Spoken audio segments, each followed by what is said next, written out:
বাংলাদেশ সচিবালয়ের ১ নম্বর গেটের সামনে পুলিশের সঙ্গে ধাওয়া পাল্টা ধাওয়ার ঘটনা ঘটেছে প্রাইম এশিয়া ইউনিভার্সিটির শিক্ষার্থীদের।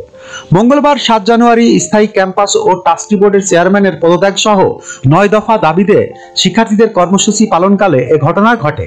জানা গেছে, স্থায়ী ক্যাম্পাস ও ট্রাস্টি বোর্ডের চেয়ারম্যানের পদত্যাগ সহ ৯ দফা দাবিতে দুপুর ২:৩০টার দিকে জাতীয় প্রেস ক্লাবের সামনে রাস্তায় অবস্থান নেয় প্রাইম এশিয়া বিশ্ববিদ্যালয়ের শিক্ষার্থীরা। সেখানে তারা ৩০ মিনিটের মতো ছিলেন। পরে শিক্ষা ভবনের দিকে চলে যান বিক্ষুব্ধ শিক্ষার্থীরা। এরপর শিক্ষা উপদেষ্টার সঙ্গে সাক্ষাৎ করতে প্রাইম এশিয়া ইউনিভার্সিটির শিক্ষার্থীদের পক্ষে সচিবালয়ের ভেতরে যান ৪ সদস্যের একটি প্রতিনিধি দল।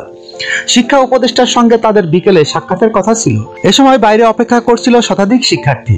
এক পর্যায়ে পুলিশের সঙ্গে বাকবিতণ্ডায় জড়িয়ে পড়েন অপেক্ষারত সেই শিক্ষার্থীরা।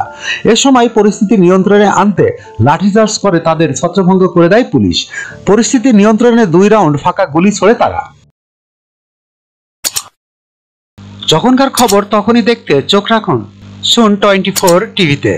চ্যানেলটি সাবস্ক্রাইব করুন।